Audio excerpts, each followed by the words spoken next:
वीरपुर एक छोटा सा लेकिन अत्यंत शांत और सौम्य गांव, जिसकी पहचान उसकी सादगी और आपसी प्रेम से बनी थी। यहाँ के लोग वर्षों से सीधे सादे जीवन और सरल स्वभाव के लिए जाने जाते थे। लेकिन हाल के वर्षों में प्रकृति का स्वरूप बदलने लगा था। गर्मियों की तपिश दिन ब दिन बढ़ती जा रही थी। खेतों की हरियाली सूखने लगी थी और आसमान से जैसे आग बरस रही। किसान परेशान थे, जानवर व्याकुल थे, हर कोई इस तपती गर्मी से परेशान था। लेकिन फिर भी वीरपुर के लोग एक दूसरे का सहारा बनकर जीवन की इस अग्नि परीक्षा में डटे हुए थे। इसी वीरपुर से कुछ दूर एक प्राचीन पहाड़ी की ऊंचाई पर एक रहस्यमय गुफा स्थित थी। उसी गुफा में एक वृद्ध सन्यासी रहते थे, जिनके बारे में गांव में तरह तरह की कथाएं प्रचलित थीं। कोई उन्हें साधु कहता, कोई फकीर, तो कोई दिव्यात्मा। लेकिन एक बात सभी जानते थे, वे इंद्रियों पर पूर्ण नियंत्रण रखने वाले अत्यंत दयालु और अनुभवी तपस्वी थे। उनका नाम था महात्मा विद्यानंद, जो वर्षों से तपस्या कर रहे थे। वे अपने दिव्य तप से अब तक पहाड़ की कठोर और उग्र जलवायु को सहजता से सहते आए थे। परंतु इस बार प्रकृति ने जैसे अपनी सारी सीमाएं तोड़ दी थी। अग्नि की तरह झुलसता आकाश, तपते हुए पत्थर और हर दिशा में फैला हुआ सूखा भयावह दृश्य बन गया था। उनकी सहन शक्ति अब चूकने लगी थी। महात्मा विद्यानंद ने आकाश की ओर देखते हुए क्षीण स्वर में बोला, हे प्रभु, यह कैसी अग्नि परीक्षा है। मेरे शरीर की समस्त ऊर्जा मानो रेत सी बह चुकी है। इस भीषण ताप में भी मैंने न कभी तप से विचलन स्वीकारा, न कभी उपवास छोड़ा, परंतु अब यह देह जवाब देने लगी है। तो प्रिय दर्शकों, गर्मी इतनी विकराल हो चली थी कि साधना की शांति भी संकट में पड़ गई थी। गुफा के बाहर सूर्य की किरणें ऐसी प्रतीत हो रही थी मानो अग्निबाण बरसा रही हों। जो भी उस रोशनी में क्षण भर भी खड़ा होता, वह पसीने से तरबतर हो जाता। पहाड़ों के छोटे मोटे तालाब भी अब केवल सूखी दरारों में बदल चुके थे। जल के बिना उनका शरीर ही नहीं, आत्मा भी तड़पने लगी थी। अब उन्होंने निर्णय लिया कि यदि आज भी वे वहीं ठहरे, तो यह तपस्वी जीवन भी विनाश की ओर बढ़ जाएगा। उन्हें किसी भी तरह वीरपुर जाना होगा, गांववासियों से सहायता मांगनी होगी। सुबह का समय था, पर धूप ऐसी भस्मकारी थी कि लगता था मानो दोपहर उतर आई हो। महात्मा विद्यानंद कांपते हुए शरीर को संभालते हुए गुफा से बाहर निकले। एक एक कदम जैसे पहाड़ को काटने के समान भारी था। कंठ सूख चुका था, पर मन में अभी भी उम्मीद थी कि गांव के लोग उनकी सहायता जरूर करेंगे। रास्ते में पहाड़ उतरते हुए महात्मा विद्यानंद की आंखों के सामने धुंध छाने लगी थी। तभी कुछ दूर सामने से एक युवक आ रहा था, जो अपनी भेड़ों को पहाड़ी पर चराने के लिए निकला था। वह धूल से सना हुआ, साधारण कपड़े पहने एक ग्रामीण चरवाहा था। नाम था गोपाल। गोपाल ने जैसे ही वृद्ध तपस्वी को लड़खड़ाते हुए देखा, तुरंत आगे बढ़ा और चिंतित स्वर में बोला, अरे बाबा जी, आप इस भीषण गर्मी में कहाँ निकल पड़े हैं? आपकी तबीयत तो ठीक है ना? महात्मा विद्यानंद ने थकान भरी आवाज में कहा, हे बेटा, मुझे थोड़ा पानी चाहिए। शरीर पीड़ा में है। क्या तुम्हारे पास जल है? गोपाल क्षण भर के लिए असमंजस में पड़ गया, क्योंकि उसके पास केवल एक छोटा सा पानी से भरा जलपोट था, और यह पानी पहाड़ की तपती दोपहरी में उसके लिए भी अत्यंत आवश्यक था। परंतु सामने एक वृद्ध तपस्वी को तड़पते देख उसका सरल हृदय द्रवित हो उठा। कुछ पल मौन रहने के बाद गोपाल ने जलपोट बाबा की ओर बढ़ाया और हाथ जोड़ते हुए कहा, बाबा, मेरे पास ज्यादा पानी नहीं है, पर जितना भी है वह आप पी लीजिए और आप वीरपुर गांव पहुंचिए, वहां लोग अवश्य ही आपकी सहायता करेंगे। महात्मा विद्यानंद ने कांपते हाथों से जल ग्रहण किया तो उन्हें थोड़ी राहत मिली। होंठों पर सूखी मुस्कान के साथ उन्होंने गोपाल को स्नेह से आशीर्वाद दिया और बोले, तू सदा सुखी रहे बेटा। इतना कहकर वह आगे बढ़ गए। जब महात्मा विद्यानंद वीरपुर के समीप पहुंचे, तो सबसे पहले उनकी दृष्टि गांव के उस एकमात्र कुएं पर पड़ी, जो अब लगभग सूख चुका था। वर्षों से वही कुआं पूरे गांव की प्यास बुझा रहा था, पर अब दिन भर उसका पानी निकाल निकाल कर लोगों ने उसकी अंतिम बूंदें भी खींच ली थी।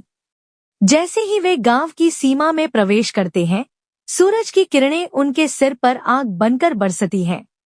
तपती धूप ने उनकी गर्दन पर पसीने की चमचमाती बूंदें उकेर दी। वे धीमी गति से गांव की गलियों से गुजरते हैं। चारों ओर बुझे चेहरे, सूखी धरती और हवाओं में घुली बेचैनी का सन्नाटा पसरा था।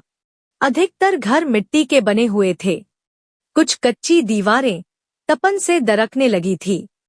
वहीं पास ही दो बैल भूख और गर्मी से तड़पते हुए आकाश की ओर देख रहे थे, मानो किसी करुणा की आस में हों।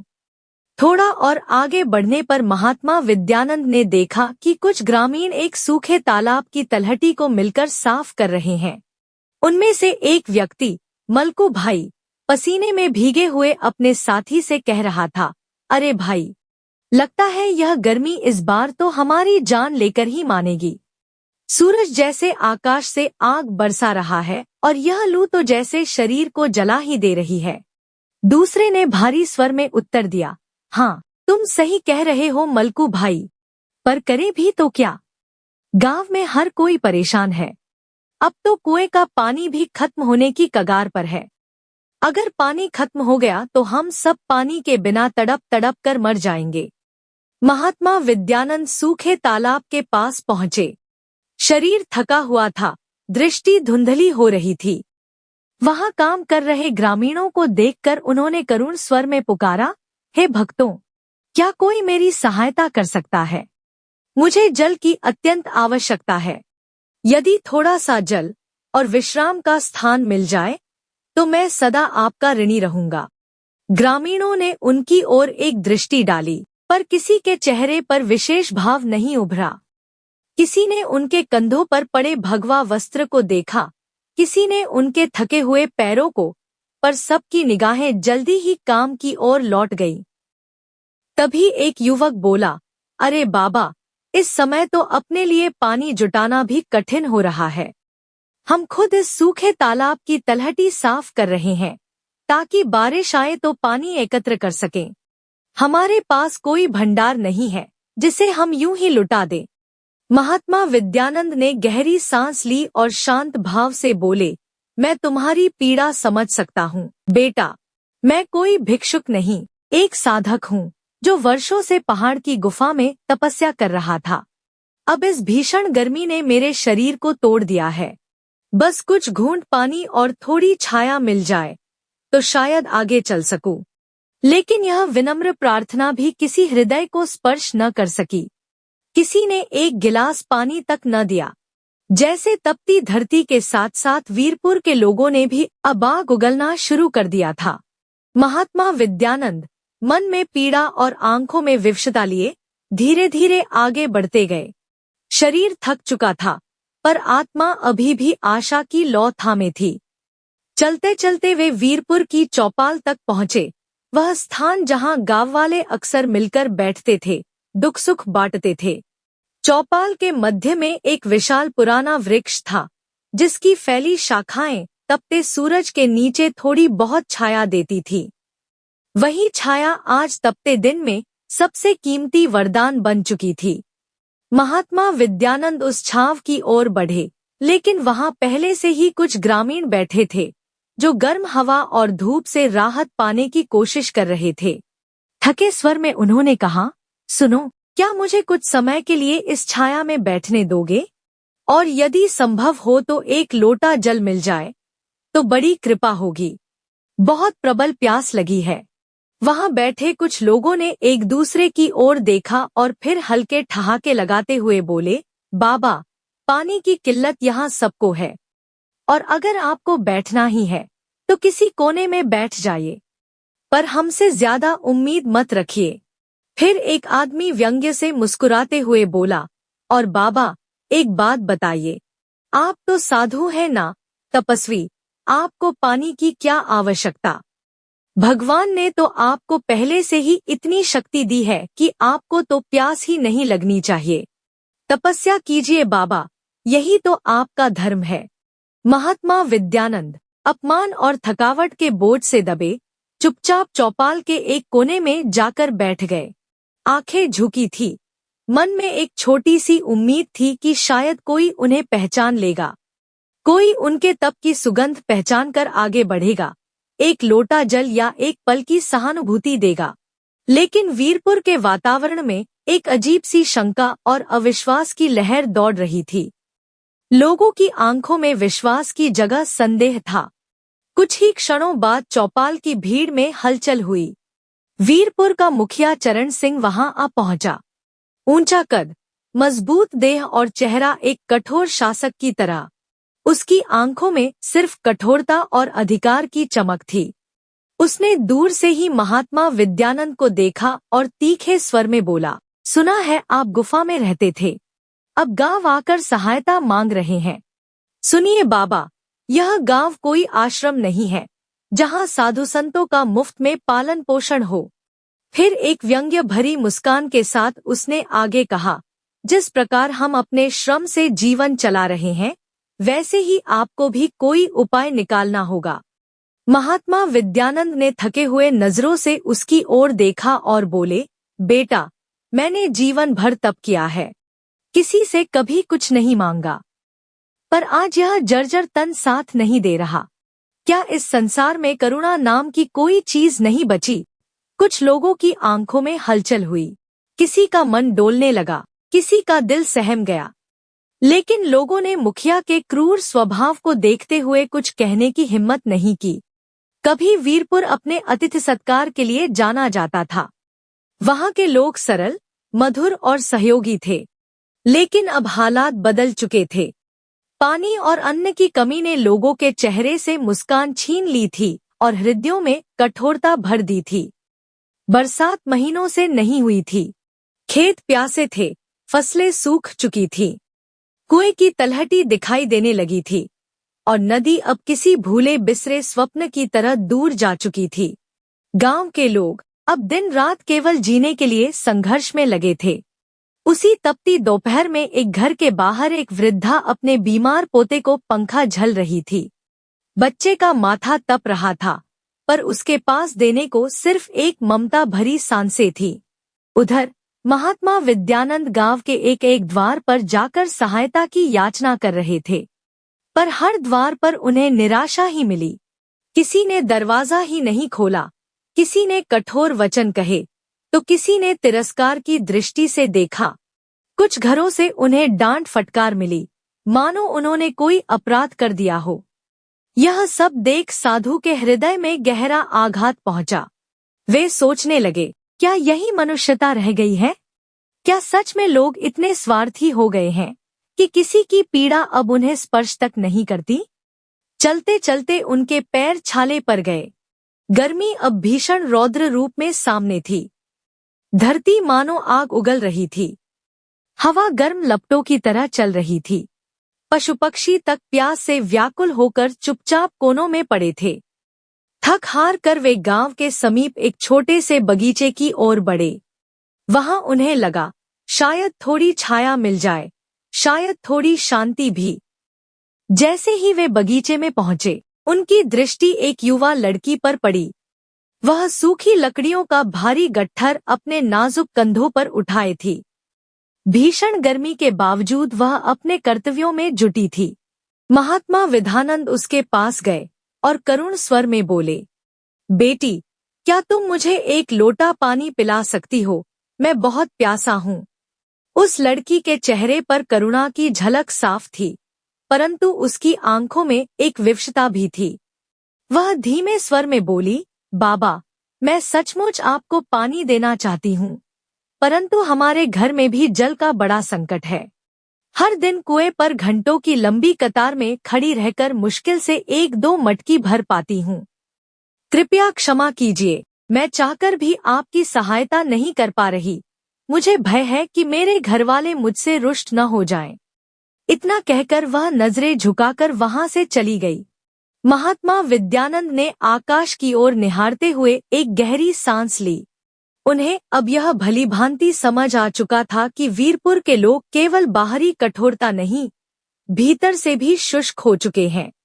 जिस प्रकार खेत, तालाब और नदियां जलविहीन हो गई हैं, वैसे ही इनका हृदय भी संवेदना से रिक्त होता जा रहा है।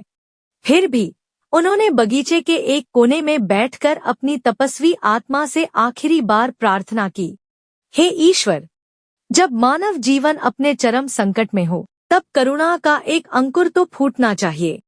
किंतु यहाँ तो जैसे मानवता ही विलुप्त होती जा रही है।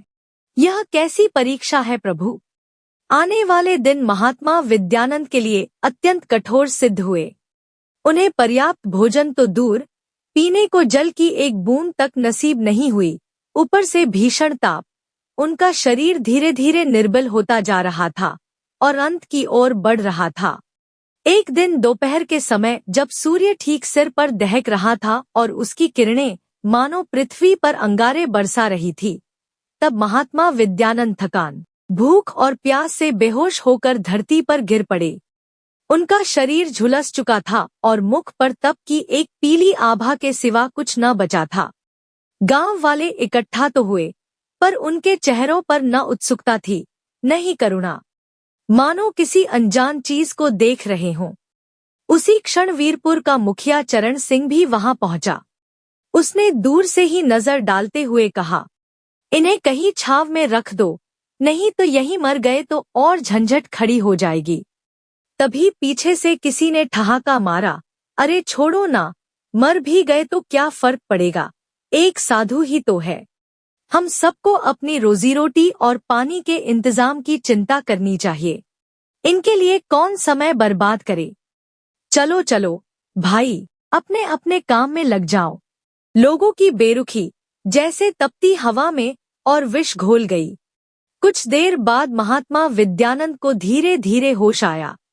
उनकी सांसें धीमी थी, स्वर कांप रहा था, आंखें खुली, पर हर चीज धुंधला लग रहा था। उन्होंने बोलने की कोशिश की, पर शब्द उनके सूखे कंठ में अटक गए। वे कांपते हुए जमीन पर पड़े थे, उनके आंखों से अश्रुधार बह रही थी। फिर भी धीरे से, मानो अंतिम प्रयास में, वे बोले, हे राम, मेरे अंतिम क्षण आ गए हैं। मैं इन लोगों को अपनी आत्मा से क्षमा देना चाहता हूँ, परंतु इनका हृदय इतना कठोर हो गया है कि मेरी क्षमा भी इनमें प्रवेश नहीं कर पा रही। एक गहरी सांस लेकर उन्होंने आंखें बंद की और थरथराते स्वर में बोले, हे राम, मेरे प्राण निकल रहे हैं, इसलिए मैं इन्हें श्राप देता हूँ। वीरपुर में दिन के समय इतनी भयानक गर्मी पड़ेगी कि लोग आग में झुलस जाएंगे और रात में इतनी भीषण सर्दी होगी कि लोगों की हड्डियां तक कांप उठेंगी। यही नहीं, यह चरम मौसम इनके जीवन में भय और बीमारी लाएगा, जब तक यह लोग मानवता का पाठ ना सीखें। इतना कहकर महात्मा विद्यानंद ने अपने प्राण त्याग दिए। उनका थका हुआ शरीर शांति से धरती पर लेटा था। वातावरण में एक अदृश्य कंपन गूंज उठा था। गांव वाले कुछ क्षणों तक निःशब्द रह गए, कुछ हक्के बक्के से उन्हें देखते रहे, जबकि कुछ के चेहरों पर तिरस्कारपूर्ण मुस्कान उभर आई। लोगों ने आपस में बातें शुरू कर दी, अरे भाई, ये कोई साधारण साधु था, मर गया तो क्या, ये श्रापवराप सब दिखावा है। चलो चलो, अपने अपने काम में लगो, यहाँ खड़े रहकर क्या टाइम खराब करना। चरण सिंह ने भी कोई रुचि नहीं दिखाई, उसने बस एक नजर डाली और गर्दन झटककर वहां से चल पड़ा। साधु की देह वहीं पड़ी रही, धूल और तिरस्कार से घिरी हुई। लेकिन फिर जो हुआ, उसने पूरे वीरपुर को झकझोर कर रख दिया। साधु की मृत्यु के कुछ ही दिन बीते थे कि प्रकृति का रंग रूप अचानक बदलने लगा।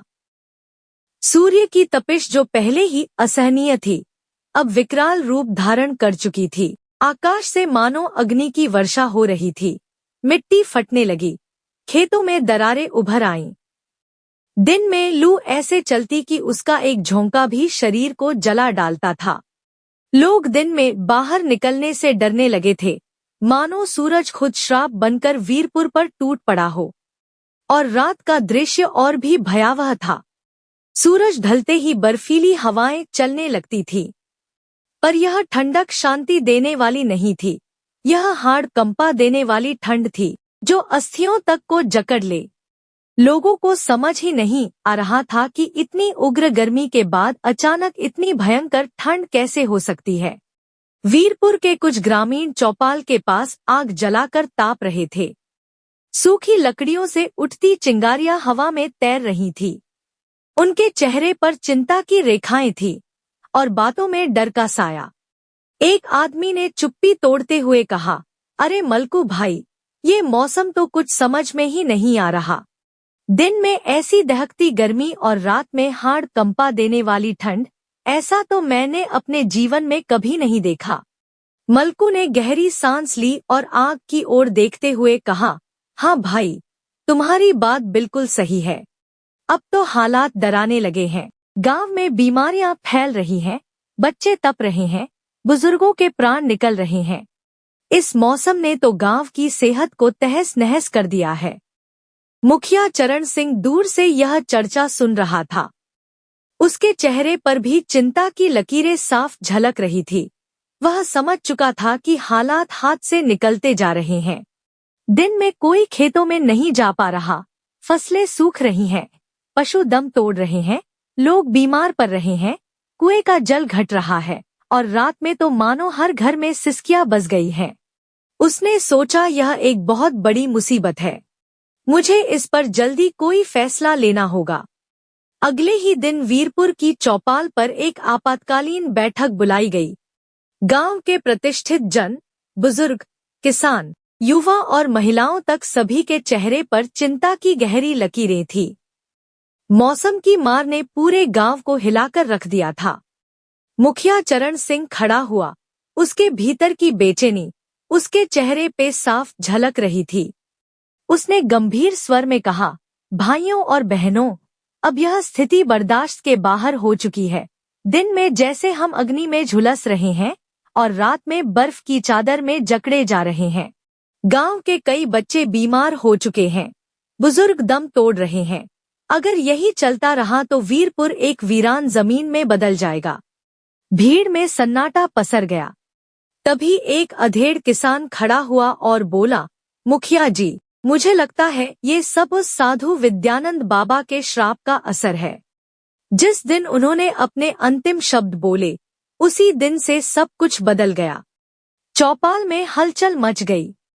लोग कानों में कान डालकर बातें करने लगे। कोई इस बात को गंभीरता से ले रहा था, कोई सिर हिला रहा था और कुछ व्यंग्य से मुस्कुरा रहे थे। भीड़ में से एक आदमी खड़ा हुआ और थोड़ा उपहास करते हुए बोला, अरे मुखिया जी, आप भी क्या उस मामूली साधु के श्राप को लेकर इतने परेशान हो गए? ये श्राप व्राप कुछ नहीं होता। ये सब लोगों को डराने और अफवाह फैलाने के हथकंडे हैं। तभी भीड़ में से एक और साधारण पर भावुक स्वर उभरा। एक ग्रामीण ने अपनी पगड़ी संभालते हुए कहा, मुखिया जी, हमसे भूल हुई है। वह साधु महात्मा विद्यानंद वर्षों की तपस्या के बाद गुफा से चलकर हमारे गांव आए थे, मगर हमने उन्हें तिरस्कार और उपेक्षा दी। वह हमारे सामने तड़पते रहे, प्यास से बेहाल होकर जमीन पर गिर पड़े और हम केवल तमाशा देखते रह गए। उसकी आंखें भर आई थी। कुछ और ग्रामीणों ने सिर झुकाते हुए हामी भरी। उसने आगे कहा, हमें अवश्य ही इस पाप का प्रायश्चित करना चाहिए, क्योंकि अगर वास्तव में यह श्राप हमारे कर्मों का परिणाम है तो हमें मिलकर उस पाप से मुक्ति का मार्ग खोजना होगा। मुखिया चरण सिंह कुछ क्षणों तक मौन रहा, फिर भारी स्वर में बोला, पर अब विद्यानंद बाबा तो इस दुनिया में नहीं है। हम कैसे करेंगे प्रायश्चित? क्या अब कोई उपाय बचा है जिससे हम इस संकट से बाहर निकल सकें? भीड़ सन्न रह गई। कोई उत्तर नहीं था। सभी चेहरों पर प्रश्नों की गहराई थी। उसी क्षण भीड़ के पीछे से एक कांपती हुई आवाज सुनाई दी। एक वृद्धा, जिसकी आंखों में अनुभव का उजियारा था, वह बोली, अगर सच में हमें इस श्राप से छुटकारा पाना है तो हमें वीरपुर के बाहर झोपड़ी में रहने वाले उस ज्ञानी पुरुष से मिलना होगा। उनका नाम है दद्दूराम। वो बहुत बुद्धिमान है और शायद वही हमें इस अंधकार से निकलने का रास्ता बता सकें। सभी ग्रामीणों ने सिर झुकाकर वृद्धा की बात को स्वीकार किया और एकजुट होकर वीरपुर के बाहर उस झोपड़ी की ओर बढ़ चले, जहां वर्षों से एक मर्मज्ञ और तपस्वी वृद्ध दद्दूराम रहते थे। वहां पहुंचकर मुखिया चरण सिंह ने दद्दूराम को सारी घटना बताई, विद्यानंद बाबा का आगमन, गांव का व्यवहार और उनका दुखद अंत। दद्दूराम कुछ क्षण आंखें मूंदे शांत बैठे रहे, मानो वह आत्मा से संवाद कर रहे हों। फिर उन्होंने गहरी सांस लेते हुए कहा, बेटा, मैं उस विद्यानंद बाबा को जानता था, वर्षों से उनके तप की कथाएं सुनी हैं। वह साधु नहीं, चलता फिरता तपस्वी तीर्थ थे। न जाने कितनों को उन्होंने जीवन में दिशा दी, रोगियों को उपचार, दुखियों को आश्रय और भटकों को मार्ग। दद्दूराम की आंखें भीग गईं। उन्होंने आगे कहा, उनका श्राप कोई आवेश नहीं, बल्कि तुम्हारे कर्मों का उत्तर था। उन्होंने जो कहा वह ब्रह्मवाक्य बन चुका है। लेकिन यदि तुम्हें सच में अपने अपराध का प्रायश्चित करना है, तो पहला कदम यही होगा कि उनके पार्थिव शरीर की खोज की जाए और उनका विधिवत अंतिम संस्कार किया जाए। सुनने में आया है कि वह बगीचा में ही अपने प्राण त्याग दिए थे। मुखिया चरण सिंह और समूचे वीरपुर के लोग दद्दूराम की बातों से सहमति में सिर हिलाते हुए बोले, हाँ, यही सबसे उचित मार्ग है। लेकिन क्या सचमुच इससे श्राप समाप्त हो जाएगा? दद्दूराम ने गहरी दृष्टि से सबको देखा और शांत स्वर में बोले, श्राप केवल विधि से नहीं, भावना से मिटता है। जब हम अपने भीतर करुणा, दया और परोपकार को फिर से बसाएंगे, तभी विद्यानंद बाबा की अशांत आत्मा को शांति मिलेगी। हमें केवल उनके शरीर को अग्नि नहीं, अपने दोषों को भी अग्नि में समर्पित करना होगा। जब हम हर जरूरतमंद की सेवा का संकल्प लेंगे, तभी परमात्मा भी हमारी सहायता करेंगे। दद्दूराम की बातों ने सभी के अंतर्मन को झकझोर दिया। लोग एकजुट होकर उसी बगीचे की ओर चले, जहां विद्यानंद बाबा ने अंतिम सांस ली थी। भीषण गर्मी के कारण पार्थिव शरीर की स्थिति अत्यंत दयनीय हो चुकी थी, परंतु किसी ने भी पीछे मुड़कर नहीं देखा। कांपते हाथों, नम आंखों और पश्चाताप से भरे मन के साथ सभी ने मिलकर परंपरागत विधि से उनका अंतिम संस्कार किया। जब चिता की अग्नि शांत होने लगी, तब मुखिया चरण सिंह ने हाथ जोड़कर सिर झुकाया और भाव विह्वल स्वर में बोले, हे बाबा, हमें क्षमा कर दीजिए। हमने आपके साथ जो दुर्व्यवहार किया, उसके लिए हम सभी दोषी हैं। अब हम वचन देते हैं कि किसी भी जरूरतमंद को कभी निराश नहीं करेंगे। अगले कुछ दिनों में वीरपुर की हवाओं में एक सूक्ष्म परिवर्तन महसूस होने लगा। दोपहर की लू अब भी चलती थी, पर उसमें पहले जैसी प्रचंडता नहीं रही। रातों की सर्दी भी अब उतनी हाड़ कंपा देने वाली नहीं थी, मानो प्रकृति ने अपने क्रोध को थोड़ा थाम लिया हो। हालांकि गांव वालों को अब भी सतर्क रहना पड़ता था, पर अब उनके मन में भय नहीं, सीख थी। गर्मी का यह श्राप केवल एक भयानक घटना बनकर नहीं रह गया। यह वीरपुर के हर कोने में, हर घर की दीवारों पर, हर बुजुर्ग की आंखों में और हर बच्चे की कहानी में बस गया। यह गांव के लिए एक अमिट चेतावनी बन गया कि जब मानवता मुरझा जाती है, तब प्रकृति भी रूठ जाती है। अब जब भी कोई बुजुर्ग बीमार होता, तो कोई न कोई उसे पंखा झलता दिखता। जब कोई प्यासा राहगीर गांव से गुजरता, तो लकड़ियां उठाए कोई युवती अपना मटका पहले उसी को थमा देती। मलकू भाई जैसे चरवाहे अब अपनी रोटियों में से एक टुकड़ा भी किसी भूखे को देना नहीं भूलते। और चरण सिंह अब सिर झुकाकर सेवा को ही सबसे बड़ा धर्म मानते थे। तपस्वी विद्यानंद की मृत्यु व्यर्थ नहीं गई। उनका श्राप, उनका कष्ट और उनकी करुण पुकार ने पूरे वीरपुर को बदल दिया और लोगों को ये समझा दिया कि मनुष्य होना केवल जन्म लेने से नहीं, बल्कि दूसरे के दुख में सहभागी बनने से आता है। इस कहानी से हमें यही संदेश ग्रहण करना चाहिए कि आवश्यकता पड़ने पर किसी भी असहाय की सहायता अवश्य करनी चाहिए। तपस्वी साधु की मृत्यु व्यर्थ नहीं गई। उनके श्राप ने पूरे गांव को बदल दिया और उन्हें मनुष्य होने का सही अर्थ समझाया। तो प्रिय दर्शकों, कमेंट में जरूर बताएं कि आपको यह कहानी कैसी लगी। अगर अच्छी लगी हो तो वीडियो को लाइक, शेयर और 8 stories diary YouTube channel subscribe करना ना भूलें। अब अगली कहानी शुरू करते हैं। यह कहानी है श्यामपुर नामक एक छोटे से गांव की, जहां के लोग सादगी और ईमानदारी से भरा जीवन जीते थे। इस गांव के अधिकतर लोग किसान थे, जो अपनी रोजी रोटी के लिए पूरी तरह से प्रकृति की कृपा, खासकर बारिश पर निर्भर रहते थे। उसी गांव में रघु नाम का एक किसान रहता था। रघु बेहद मेहनती और सच्चे दिल का इंसान था। वह दिन रात खेतों में पसीना बहाता, पर किस्मत जैसे उससे रूठी हुई थी। न जाने क्यों, उसकी मेहनत कभी भी पूरे फल नहीं देती। जब फसल तैयार होने लगती, तभी कभी आसमान से आफत की बारिश बरसती, तो कभी जमीन पर सूखे की दरारें पड़ जाती और सारी मेहनत मिट्टी में मिल जाती। रघु अक्सर आसमान की ओर देखकर अपनी किस्मत को कोसता, पर फिर भी हार नहीं मानता। उसके साथ हमेशा उसकी पत्नी गायत्री होती, जो उसकी चिंता में हर वक्त साथ खड़ी रहती। यह कहानी रघु की बदकिस्मती और एक अद्भुत मोड़ की है। एक दिन रघु रोज की तरह सुबह सुबह अपने खेत की ओर निकल पड़ा। उसके पास थोड़ी सी जमीन थी, जो चारों तरफ से दूसरे किसानों की जमीनों से घिरी हुई थी। जब वह खेत पर पहुंचा, तो चारों ओर सन्नाटा पसरा हुआ था। न कोई हल की आवाज, न किसी बैल की घंटी, बस सुबह की ठंडी हवा और चिड़ियों की चहचहाहट सुनाई दे रही थी। अभी तक कोई नहीं आया? लगता है दूसरों को जैसे कोई चिंता ही नहीं, रघु ने इधर उधर नजर डालते हुए सोचा।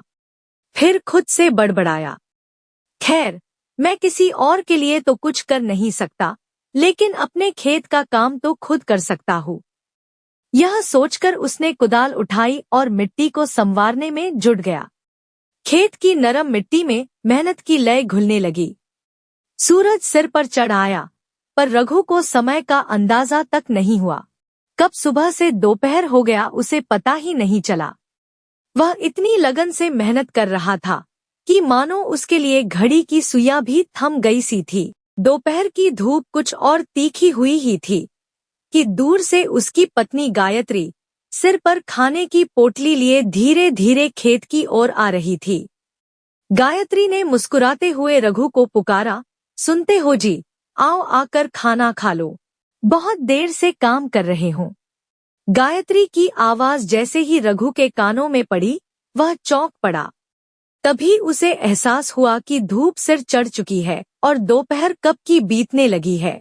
अरे, यह क्या, दोपहर हो गई? समय का तो पता ही नहीं चला। वह हल्की मुस्कान के साथ खुद से बड़बड़ाया, खैर, अब जब गायत्री खाना लेकर आ ही गई है, तो थोड़ा पेट भर लूं और थोड़ी देर सुस्ताकर फिर से खेत संभालता हूँ। वह कुदाल एक और रखकर गायत्री के साथ खेत के किनारे लगे पुराने नीम के पेड़ की छांव में बैठ गया।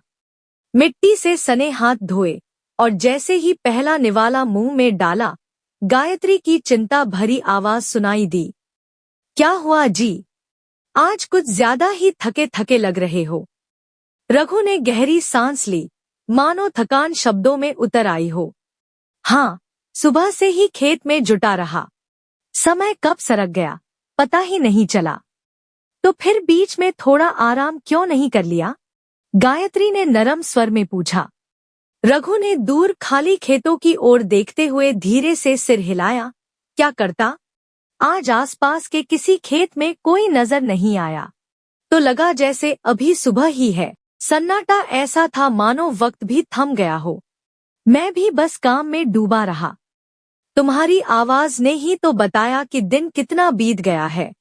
गायत्री ने खेतों पर नजर दौड़ाई और बोली, पता नहीं, अब तक कोई भी नहीं आया आसपास के खेतों में?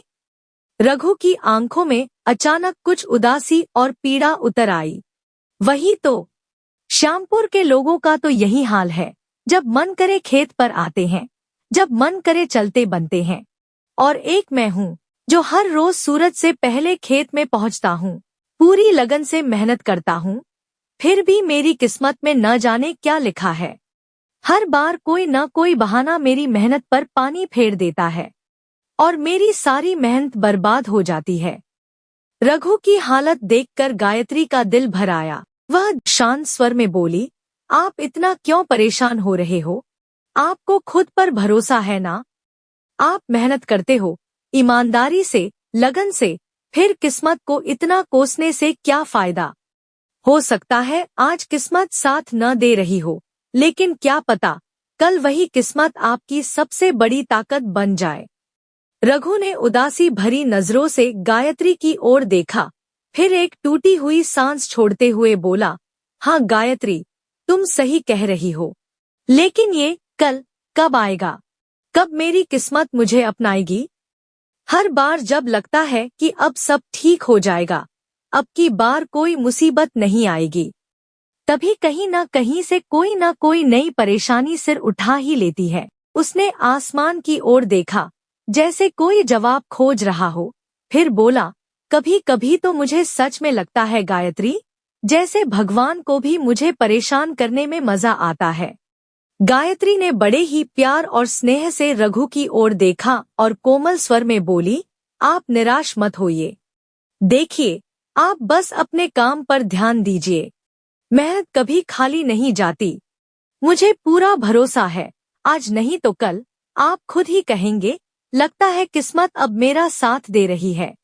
रघु हल्की मुस्कान के साथ बोला, देखते हैं गायत्री, वो समय कब आता है।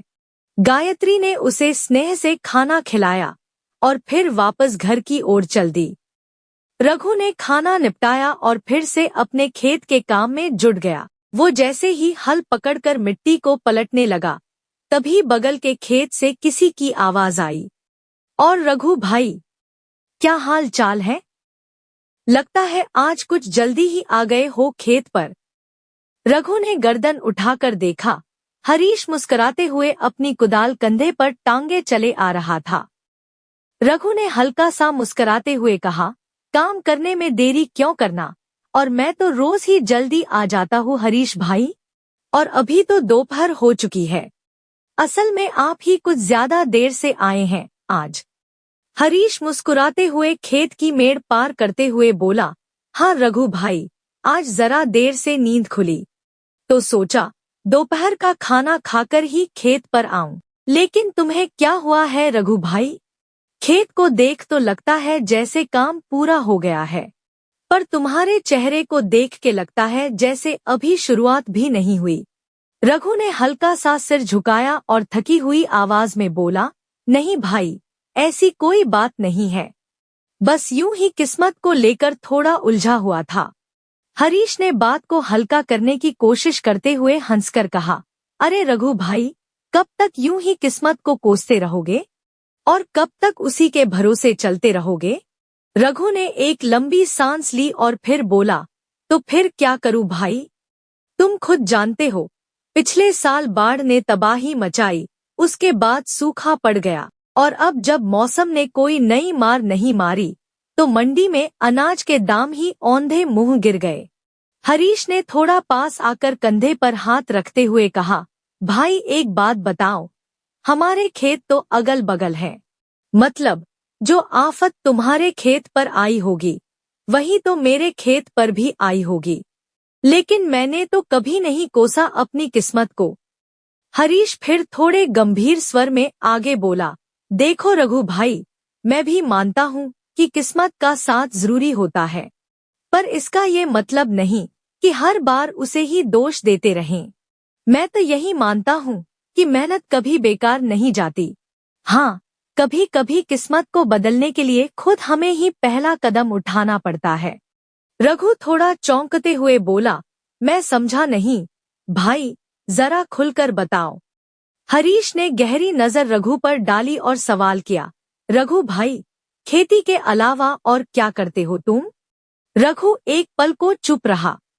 हरीश भाई के सवाल ने जैसे उसके भीतर कहीं कुछ छू लिया हो। उसे महसूस हुआ कि शायद हरीश भाई कुछ ऐसा कहने जा रहे हैं जो उसकी परेशानी का हल बन सकता है। थोड़ी देर बाद रघु ने शांत स्वर में जवाब दिया, हरीश भाई, सच कहूं तो खेती के अलावा कुछ नहीं करता। ना मैंने कभी कुछ और सोचा, न कभी जरूरत पड़ी। मेरे दादाजी भी यही करते थे, फिर पिताजी ने वही जमीन संभाली, और अब हमने तो हमेशा अपनी मिट्टी पर ही भरोसा किया है और उसी पर निर्भर रहे हैं, उसी से जीने की उम्मीद लगाई है। हरीश ने गंभीर लहजे में कहा, देखो रघु भाई, वो जमाना और था जब सिर्फ खेती से पूरा घर चल जाता था। अब वक्त बदल गया है।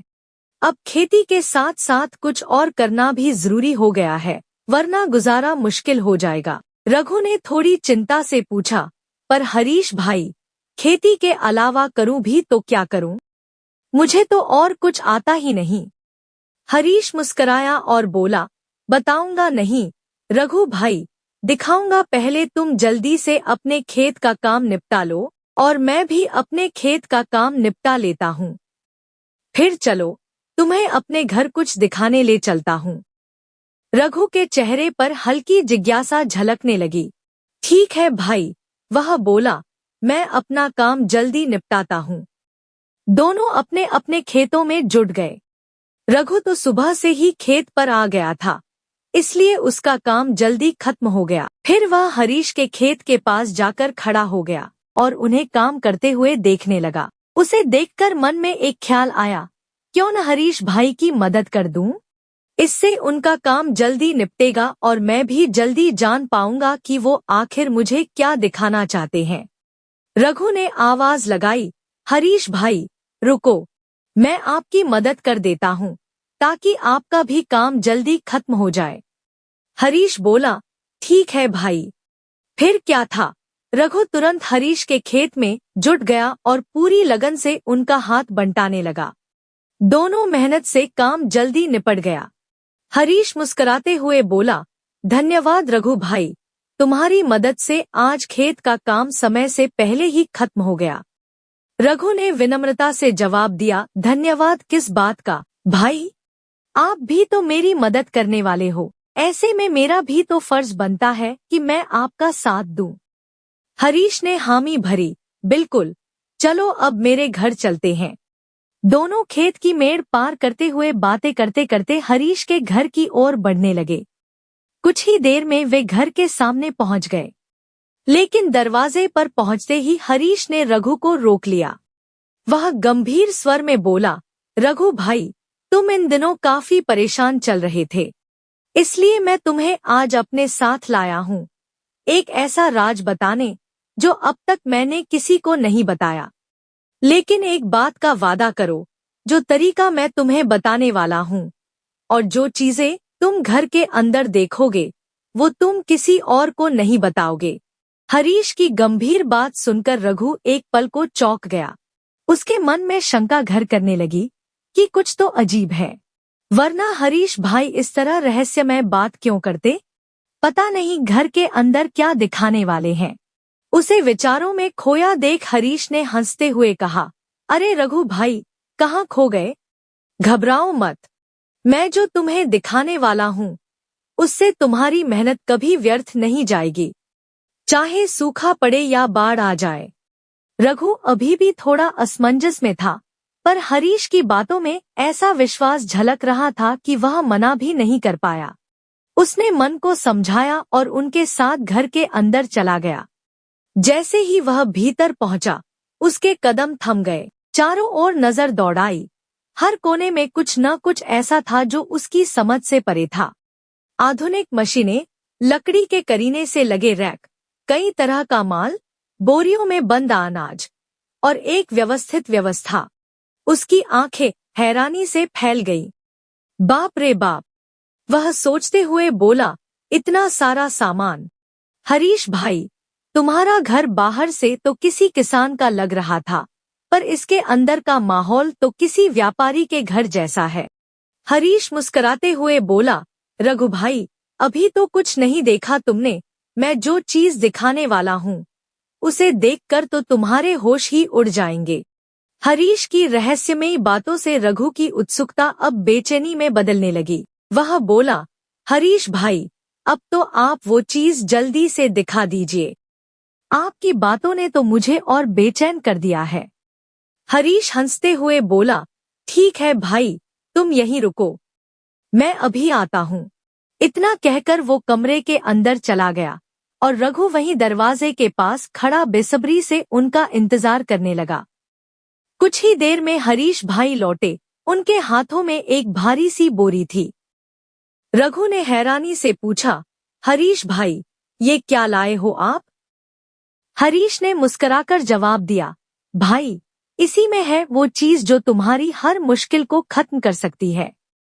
रघु की आंखें और फैल गईं कि ऐसा क्या है इस बोरी में। हरीश ने धीरे से बोरी खोली और जो कुछ उसमें था वह देखकर रघु ठिठक गया। भाई, यह क्या? यह तो चावल है। हरीश ने मुस्कुराते हुए चावल की बोरी की ओर इशारा करते हुए कहा, रघु भाई, ये कोई आम चावल नहीं है। मैंने इन्हें खास तौर पर चाइना से मंगवाया है। रघु की भौहें टेढ़ी हो गई। चाइना से चावल? मैं कुछ समझा नहीं भाई। तुमने ये चावल इतनी दूर से क्यों मंगवाए? और ये मेरे काम कैसे आ सकते हैं? हरीश ने एक गहरी सांस ली और शांत स्वर में बोला, जैसा मैंने कहा था, ये चावल आम नहीं है। जो कुछ तुमने मेरे घर में देखा, साज सामान, व्यवस्था, ये सब इन्हीं चावलों की बदौलत है। रघु अब और भी उलझन में पड़ गया। हरीश भाई, साफ साफ बताओ ना, ये क्या कोई जादुई चावल है? हरीश हंसते हुए बोला, हाँ भाई, कुछ वैसा ही समझ लो। देखो, जैसे हर बार हमारी मेहनत पर कोई न कोई आफत आ जाती है, कभी सूखा, कभी बाढ़, कभी मंडी के भाव गिर जाना। तो जब फसल पूरी तरह बिकने लायक नहीं बचती, तब मैं क्या करता हूँ? बची कुची उपज में इन खास चावलों को मिला देता हूँ और बेच देता हूँ। इससे मेरा बहुत मुनाफा होता है। रघु ने मन ही मन सोचा, ये चावल कुछ ठीक नहीं लग रहे हैं। जरूर इन चावलों में कुछ गड़बड़ है। फिर उसने जैसे ही उन चावलों को हाथ में लिया, उसकी नजरें ठिठक गईं। वह गौर से देखने लगा और फिर धीमे स्वर में बोला, हरीश भाई, ये दाने हमारे यहाँ के चावल जैसे नहीं लगते। इनका रंग, बनावट, सब कुछ अलग है। भले ही ये चाइनीज चावल है, लेकिन उगाए तो खेत में ही जाते होंगे। फिर ये हमारे यहाँ के चावलों से इतना अलग क्यों है? हरीश ने मुस्कुराते हुए सिर हिलाया और कहा, बिल्कुल सही पकड़ा रघु भाई, क्योंकि ये चावल उगाए नहीं जाते, बनाए जाते हैं। रघु चौंक गया, मतलब ये नकली हैं? हाँ, कुछ ऐसा ही समझो। लेकिन अगर इन्हें असली चावल में थोड़ा थोड़ा मिलाकर बेचा जाए, तो कोई फर्क नहीं कर सकता और इससे मुनाफा भी कई गुना ज्यादा होता है। हरीश ने एक चालाकी भरी मुस्कान के साथ कहा। रघु के चेहरे पर चिंता की लकीरें गहराने लगी। वह बोला, हरीश भाई, ये तो गलत है। अगर कोई आदमी ये चावल खाएगा और उसकी तबीयत बिगड़ गई तो? हरीश ने कंधे उचकाते हुए कहा, हाँ, तो उससे हमें क्या? हमें तो मुनाफा मिल रहा है, हम खुश हैं। अब दूसरों के बारे में सोचकर हम अपना नुकसान क्यों करें? जब हमारी फसल बर्बाद होती है, हमारे घर में चूल्हा नहीं जलता, तब कौन आता है पूछने? हम क्यों दूसरों की सोचकर अपना नुकसान कराएं? रघु ने गहरी सांस ली और गंभीर स्वर में कहा, नहीं हरीश भाई, यह गलत है। मैं अपने फायदे के लिए किसी की सेहत या जान से खिलवाड़ नहीं कर सकता।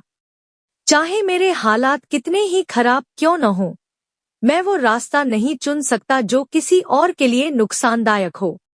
हरीश ने थोड़ा झुंझलाते हुए समझाने की कोशिश की और कहा, रघु भाई, एक बार फिर सोच लो। ये चावल तुम्हारी किस्मत बदल सकते हैं। तुम्हें फसल की बर्बादी का डर नहीं रहेगा। जितनी भी कम फसल क्यों न हो, बाकी का काम ये चावल कर देंगे और जो मुनाफा होगा सोच भी नहीं सकते। रघु ने दृढ़ता से सिर हिलाया, नहीं भाई, चाहे कितना भी फायदा हो, ये रास्ता मुझसे नहीं अपनाया जाएगा। मैं रात को चैन से सो नहीं पाऊंगा अगर मेरी वजह से किसी को कुछ हो गया। हरीश ने हल्की बनावटी मुस्कान के साथ कहा, ठीक है रघु भाई, जैसा तुमको सही लगे। रघु भी उठा खड़ा हुआ और बोला, हाँ भाई चलो फिर मैं चलता हूँ। रघु हरीश भाई के घर से भारी मन लेकर निकल पड़ा। उम्मीद की एक किरण जो अभी कुछ देर पहले तक उसके दिल में जगी थी, अब फिर अंधेरे में डूबती प्रतीत हो रही थी। सिर झुकाए थके कदमों से वह अपने घर की ओर चलने लगा। रास्ते में चलते चलते वह एक पुराने पीपल के पेड़ के नीचे आ बैठा। सूरज ढलने को था और रघु की आंखों में मायूसी उतर आई थी। अब क्या करूं? वह बड़बड़ाया। कभी लगता है कोई रास्ता निकल आएगा, लेकिन आखिर में वही होता है, नसीब फिर दगा दे जाता है। उसने माथे पर हाथ रखकर गहरी सांस ली। आखिर कब तक मैं इस किस्मत को कोसता रहूं? क्या यही मेरी जिंदगी का सच बनकर रह जाएगा? उसकी निगाहें जमीन में गड़ी थी और मन अंदर ही अंदर टूट रहा था। उसी वक्त पास की पगडंडी से एक वृद्ध साधु गुजर रहे थे। गेरुआ वस्त्र, सफेद दाढ़ी और तेजस्वी चेहरा। उन्होंने रघु को यूं उदास बैठे देखा। रघु की आंखों में पीड़ा देखकर वे उसके पास आ गए और बोले, क्या हुआ बेटा, इतने दुखी क्यों हो? कोई परेशानी है क्या? रघु अचानक साधु बाबा को अपने सामने खड़ा देखकर थोड़ा चौंक गया। नहीं बाबा, कोई परेशानी नहीं है, रघु ने झिझकते हुए कहा। साधु बाबा मुस्कुराए और बोले, देखो बेटा, मुझसे कुछ छुपाने की जरूरत नहीं है। तुम्हारा चेहरा खुद गवाही दे रहा है कि मन में भारी बोझ है। अगर कोई तकलीफ है तो बताओ, शायद मैं कुछ मदद कर सकूं। साधु बाबा के स्नेहभरे शब्द रघु के मन को छू गए। वह कुछ क्षणों तक सोचता रहा कि अब तक तो खुद से ही लड़ रहा था, पर अब कोई राह नहीं सूझ रही। एक बार बाबा से बात करके देखता हूँ, शायद कोई उपाय मिल जाए। साधु बाबा ने फिर पूछा, क्या सोच रहे हो बेटा? कहो, क्या परेशानी है? रघु ने गहरी सांस लेते हुए कहा, एक नहीं बाबा, कई परेशानियां हैं। मुझे लगता है मेरी किस्मत कभी मेरा साथ नहीं देती। साधु बाबा बोले, क्यों बेटा, ऐसा क्यों लग रहा है तुम्हें? रघु दुखी स्वर में बोला, बाबा, मैं श्यामपुर का एक छोटा सा किसान हूँ। मेरी दुनिया, मेरा सब कुछ मेरी खेती है। मैं दिन रात मेहनत करता हूँ, पूरे मन और ईमानदारी से अपने खेतों की सेवा करता हूँ, पर किस्मत जैसे मेरी मेहनत का मजाक उड़ाती है। कभी बारिश इतनी होती है कि सारी फसल बह जाती है, तो कभी महीनों सूखा पड़ता है, और अगर इन सब से बच भी जाएं, तो मंडी में दाम इतने गिर जाते हैं कि साल भर की मेहनत मिट्टी हो जाती है। साधु बाबा रघु की आंखों में गहराई से देखते हुए बोले, बेटा, जब किसानी से इतना दुख है तो तुम कुछ और करने की क्यों नहीं सोचते? रघु ने धीमी आवाज में जवाब दिया, बाबा, मेरे दादा पिता सबने यही किया है। खेत ही हमारी पहचान है। मैं कैसे अपने पुरखों की विरासत को छोड़ दूं? और फिर अगर हर किसान अपनी मुश्किलों से हार मानकर किसानी छोड़ देगा, तो इस देश के लोगों को खाना कौन देगा? बाबा मुस्कुराए, बिल्कुल सही कहा बेटा, यही सोच तुम्हें और मजबूत बनाती है। पर उसी के साथ अब तुम्हें पहले से कहीं ज्यादा समझदारी और सूझबूझ से मेहनत करनी होगी। रघु की आवाज में एक थकावट सी थी। बाबा, मेहनत से मैं कभी पीछे नहीं हटा, पर घर में सिर्फ मैं ही नहीं हूँ, मेरा परिवार भी है, उनके बारे में भी सोचना पड़ता है। साधु बाबा ने फिर गंभीर होकर कहा, बिल्कुल बेटा, लेकिन एक बात बताओ, जैसे तुम्हारे ऊपर ये परेशानियां हैं, वैसे ही तुम्हारे जैसे बाकी किसान भी तो इसी हाल में होंगे। तो क्यों न तुम सब मिलकर एक हल निकालो? जब सब मिलकर सोचेंगे, तो शायद ऐसा कोई रास्ता मिले जिससे तुम सबकी परेशानियां दूर हो सकें। रघु ने गहरी सांस ली और उदासी भरी निगाहों से साधु बाबा की ओर देखते हुए बोला, बाबा, मेरे आसपास के कुछ लोग तो अब किसानी छोड़कर दूसरे रास्तों पर चल पड़े हैं। पैसे तो कमा रहे हैं, पर वो रास्ता मुझे ठीक नहीं लगा।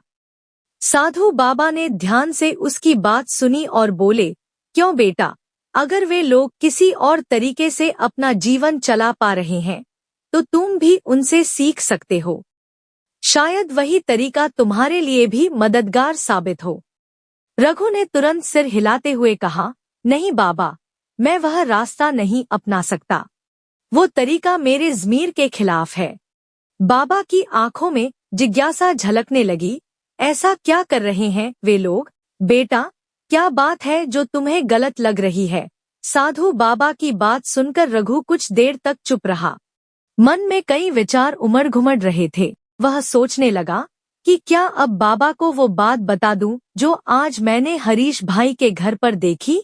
लोग कैसे अपने फायदे के लिए दूसरों की जान को खतरे में डाल रहे हैं। यह बात अब मन में नहीं रख सकता।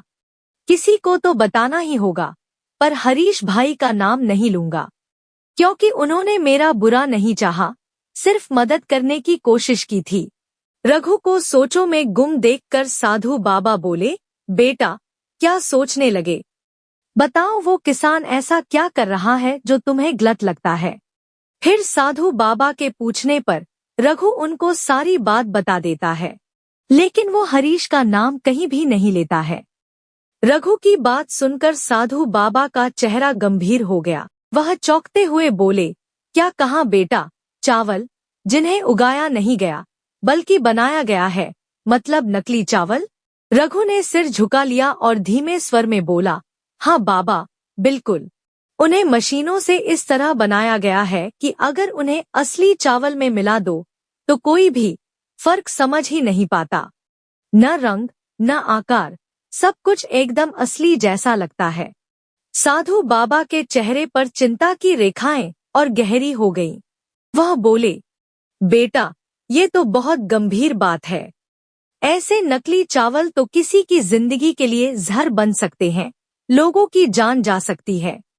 रघु ने बाबा की आंखों में सीधे देखते हुए दृढ़ स्वर में कहा, इसलिए तो बाबा, जब मुझे इस बात का पता चला और जब मुझे ये विकल्प दिया गया कि मैं भी इसी रास्ते पर चलकर जल्दी अमीर बन सकता हूँ, तो मैंने साफ इनकार कर दिया, क्योंकि चाहे हालात जितने भी कठिन क्यों न हो, मैं अपने स्वार्थ के लिए किसी की जान से खिलवाड़ नहीं कर सकता। साधु बाबा की आंखों में रघु के लिए सम्मान की चमक उभर आई। वे मुस्कुराते हुए बोले, वाह बेटा, क्या सच्ची और नेक बात कही तुमने। तुमने सही समय पर सही राह चुनी और इससे पता चलता है कि तुम कितने सच्चे और ईमानदार हो। आज भले ही वो गलत रास्ता तुम्हें कुछ लाभ दे देता, लेकिन कल वही रास्ता तुम्हारे जीवन को अंधकार में भी धकेल सकता था। रघु ने शांत स्वर में कहा, बाबा, मेरा भी परिवार है, मेरे अपने हैं जो मुझ पर विश्वास करते हैं। अगर मैं इस तरह का काम करूंगा तो आज भले दूसरों को नुकसान हो, कल मैं और मेरे अपने भी इसकी चपेट में आ सकते हैं। साधु बाबा ने कहा, हाँ बेटा, अक्सर हमारी गलतियों की सजा हमसे ज्यादा हमारे अपनों को भुगतनी पड़ती है। रघु की आंखों में चिंता की परछाई उतर आई। वह बोला, बाबा, आप ही बताइए अब मैं क्या करूं। मैं तो हर रोज अपने भाग्य से लड़ रहा हूं, पर मैं अकेला नहीं हूं, मेरा परिवार भी है। मुझे उनके बारे में भी सोचना पड़ता है। बाबा ने मुस्कुराते हुए रघु के कंधे पर हाथ रखा और बोले, बेटा, चिंता मत कर। अगर तुम मेरी एक बात मान लो तो शायद मैं तुम्हें इस कठिनाई से बाहर निकालने का रास्ता दिखा सकूं। रघु ने बिना देर किए कहा, बोलिए बाबा, मुझे क्या करना होगा? मैं आपका हर काम करने को तैयार हूँ, बस इस अंधेरे से निकलने का कोई रास्ता मिल जाए। बाबा ने गंभीर स्वर में कहा, बेटा, कोई बड़ा काम नहीं है। तुमने कहा ना कि तुम्हारा भी परिवार है, तो बस जाकर उनसे एक बार बात करो। उन्हें सच बताओ, चाइना से आए उन चावलों के बारे में जो असली नहीं है और जिनसे लोगों की सेहत तक खतरे में पड़ सकती है। रघु चौंक गया, पर बाबा, मैंने तो किसी से कुछ नहीं कहा। साधु बाबा बोले, यही तो, तुमने सिर्फ खुद के लिए निर्णय लिया है, लेकिन क्या तुम जानते हो कि तुम्हारे अपने क्या सोचते हैं? एक बार उनसे बात करो, जानो कि वो क्या सोचते हैं। फिर कल सुबह यहीं मिलना, मैं तुम्हारा इंतजार करूंगा। रघु बोला, ठीक है बाबा, मैं मेरी पत्नी से इस बारे में बात करके आपको कल सुबह यहीं मिलता हूँ। फिर क्या था? रघु मन ही मन गहरी सोच में डूबा अपने घर की ओर चल पड़ा। रास्ते भर बाबा की बातों और अपनी बेचैनी से जूझता हुआ वह घर पहुंच जाता है। घर पहुंचकर रघु ने गायत्री को आवाज लगाई, गायत्री, मैं खेत से लौट आया हूँ, जरा इधर आना, तुमसे कुछ जरूरी बात करनी है। गायत्री रसोई घर से बाहर आई। उसके चेहरे पर चिंता झलक रही थी। वह बोली, क्या हुआ जी, सब ठीक तो है? आपने अचानक यूं बुलाया? रघु ने कहा, हाँ, तुमसे कुछ जरूरी बात करनी है। बोलिए, मैं सुन रही हूँ, गायत्री ने उत्सुकता से कहा। रघु ने गंभीर लहजे में कहना शुरू किया, गायत्री, तुम जानती हो न कि पिछले कुछ समय से हमारे खेत से हमें कोई भी उपज नहीं मिल रही है। हमारी मेहनत बेकार जा रही है। गायत्री ने धीरे से सिर हिलाते हुए कहा, हाँ, आज दोपहर में भी तो आप यही कह रहे थे। रघु आगे बोला, बस उसी से जुड़ी है ये बात। आज जब तुम खेत से चली गईं, उसके कुछ ही देर बाद एक किसान भाई आए। मुझे परेशान देखकर उन्होंने मुझसे बात की और मैंने भी दिल खोलकर अपनी परेशानी उन्हें बता दी।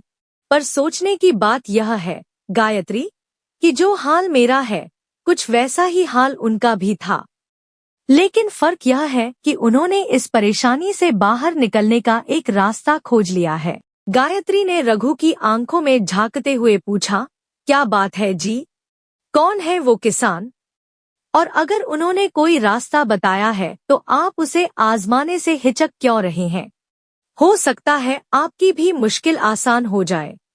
रघु ने हल्की मुस्कान के साथ सिर झटकते हुए कहा, नहीं गायत्री, कौन है वो, ये मत पूछो। तुम बस इतना समझो कि वो मेरे एक शुभचिंतक हैं। लेकिन पहले तुम मेरी पूरी बात सुन लो। गायत्री बोली, ठीक है, बताइए, आखिर ऐसी कौन सी बात है जो आपको इतना परेशान कर रही है? रघु की आवाज धीमी और गंभीर हो गई। वह बोला, जब मैंने उन्हें अपनी तकलीफ बताई, फसल खराब होने की, मेहनत बेकार जाने की, तो उन्होंने मुझे एक रास्ता सुझाया। लेकिन वो रास्ता कुछ अटपटा है। अटपटा मतलब कैसा तरीका है? जरा मुझे भी तो बताइए, गायत्री ने उत्सुकता से कहा। रघु बोला, जैसे मेरी फसल कभी बारिश से बर्बाद हो जाती थी, कभी सूखे से, ठीक वैसे ही उनकी हालत भी थी। लेकिन अब वो चाइना से चावल मंगाते हैं। गायत्री हैरानी से रघु की ओर देखते हुए कहती है, क्या कहा आपने? चाइना से चावल? रघु ने गंभीर स्वर में सिर हिलाते हुए जवाब दिया, हाँ गायत्री, वो किसान चीन से खास किस्म के चावल मंगाता है और फिर उन नकली चावलों को हमारे देसी बचे हुए चावलों में मिला देता है। फिर उसे बाजार में बेचकर भारी मुनाफा कमाता है। सबसे बड़ी बात, किसी को यह फर्क पता भी नहीं चलता कि असली कौन सा है और नकली कौन सा। गायत्री यह सुनकर चौंक जाती है और कहती है, मैं समझी नहीं, नकली चावल, आप क्या कह रहे हैं? रघु ने गहरी सांस लेते हुए कहा, गायत्री, ये जो चावल चाइना से मंगाए जाते हैं, वो खेत में उगाए नहीं जाते, बल्कि इन्हें मिलावटी तरीकों से बनाया जाता है। यह दिखने में ठीक असली जैसे होते हैं, पर है नकली। इनकी कीमत बहुत कम होती है, इसीलिए मुनाफा बहुत ज्यादा होता है।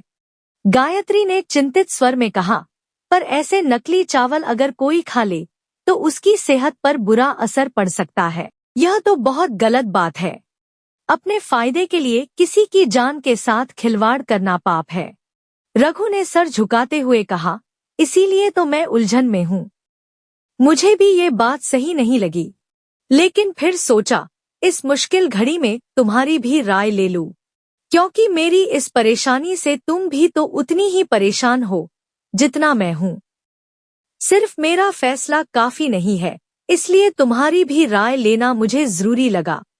गायत्री ने दृढ़ स्वर में कहा, नहीं जी, हम एक वक्त भूखे रह लेंगे, पर किसी और की थाली में जहर परोस कर एक निवाला भी नहीं खाएंगे। दूसरों को धोखा देकर जो पैसा आएगा, वो कभी सुख नहीं देगा। आज अगर हम चैन की नींद सोना चाहते हैं, तो ज़मीर से समझौता नहीं कर सकते। और जो गलत हम आज करेंगे, कल उसका हिसाब जिंदगी हमसे जरूर लेगी। गायत्री की बातों में एक सच्ची संवेदना और दृढ़ता थी, जो सीधे रघु के दिल तक उतर गई। वह भावुक होकर बोला, वाह गायत्री, तुम्हारे विचार सुनकर तुम पर गर्व हो रहा है। तुम भी वही सोचती हो जो मैं महसूस करता हूँ।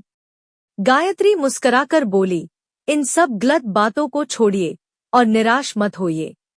आपको मेहनत करते रहना है, हमारा वक्त भी जरूर बदलेगा। देखना, एक दिन आपकी सच्चाई और मेहनत जरूर रंग लाएगी। गायत्री की बातों ने जैसे रघु के भीतर नई ऊर्जा भर दी थी। उसका हौसला और आत्मविश्वास फिर से जाग उठा। अगली सुबह रघु पूरे उत्साह के साथ साधु बाबा से मिलने के लिए घर से रवाना हुआ, उम्मीदों से भरा हुआ। लेकिन जब वह उस पुराने पीपल के पेड़ के पास पहुंचा, तो देखा कि साधु बाबा वहां थे ही नहीं। उन्हें वहां न पाकर रघु का दिल थोड़ी देर के लिए मायूसी से भर गया और उसने खुद से कहा, यह क्या, साधु बाबा तो यहाँ है ही नहीं। अब मैं अपनी परेशानी का हल कहाँ से ढूंढूं? वह बेचैनी से इधर उधर देखने लगा और खुद से बातें कर ही रहा था कि तभी वहां साधु बाबा अचानक प्रकट हो गए। साधु बाबा को यूं अचानक प्रकट होता देख रघु की आंखें फटी की फटी रह गईं। वह घबराकर मन ही मन सोचने लगा, हे राम, ये तो कोई मायावी साधु लग रहे हैं। लगता है अभी यहाँ से खिसक लेना ही बेहतर होगा। लेकिन जैसे बाबा ने उसके मन की बात सुन ली हो, वे मुस्कुराकर बोले, अरे बेटा, डर मत, यह तो मेरी एक साधारण सी शक्ति है। मैं कोई मायावी नहीं, एक सामान्य साधक हूँ। रघु थोड़ा लड़खड़ते हुए बोला, नहीं बाबा, डरा नहीं, बस थोड़ा चौंक गया था। बाबा ने स्नेह से उसकी पीठ पर हाथ रखते हुए बोले, तो फिर बताओ बेटा, क्या तुमने वह काम किया जो मैंने तुमसे कहा था? रघु ने विनम्र स्वर में कहा, हाँ बाबा, मैंने गायत्री से उन चाइनीज के चावलों की बात की। उसे बताया कि इससे हमें बहुत लाभ हो सकता है, पर उसकी सोच भी ठीक मेरी जैसी निकली। उसने साफ कह दिया कि चाहे हमें एक वक्त भूखा रहना पड़े, पर किसी के साथ धोखा करके धन कमाना हमारी आत्मा को गवारा नहीं। रघु की बातें सुनकर साधु बाबा के चेहरे पर संतोष और गर्व की झलक साफ दिखाई दी। उन्होंने आंखें बंद करके एक गहरी सांस ली, जैसे किसी पुण्य आत्मा की बात सुनकर आत्मिक सुख मिला हो। साधु बाबा बोले, अरे वाह बेटा, तुम बहुत भाग्यशाली हो कि तुम्हारी पत्नी भी तुम्हारे जैसे सिद्धांतों वाली है। ऐसे रिश्तों में ही सच्चा धन छिपा होता है। रघु श्रद्धा से झुककर बोला, अब आप ही कृपा करिए बाबा, मुझे कोई ऐसा रास्ता बताइए जिससे मैं मेहनत के बल पर अपनी परेशानियों से छुटकारा पा सकूं। साधु बाबा मुस्कराए और अपने झोले से एक छोटी सी कपड़े की पोटली निकालकर रघु की ओर बढ़ा दी और कहा, ये लो बेटा।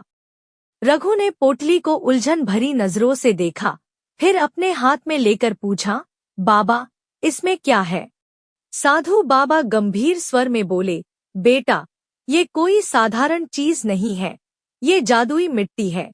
तुम्हें बस इस मिट्टी को अपने खेत में छिड़कना है और फिर उसी मिट्टी पर अपने अनाज के बीज बिखेर देना। फिर देखना कैसे तुम्हारी फसल लहाहा उठेगी। मगर ध्यान रखना, इस मिट्टी को जरूरत भर ही इस्तेमाल करना, और जब यह खत्म होने लगे तो अपने खेत की थोड़ी सी मिट्टी इस पोटली की मिट्टी में मिला देना। इस पोटली को कभी खाली मत होने देना।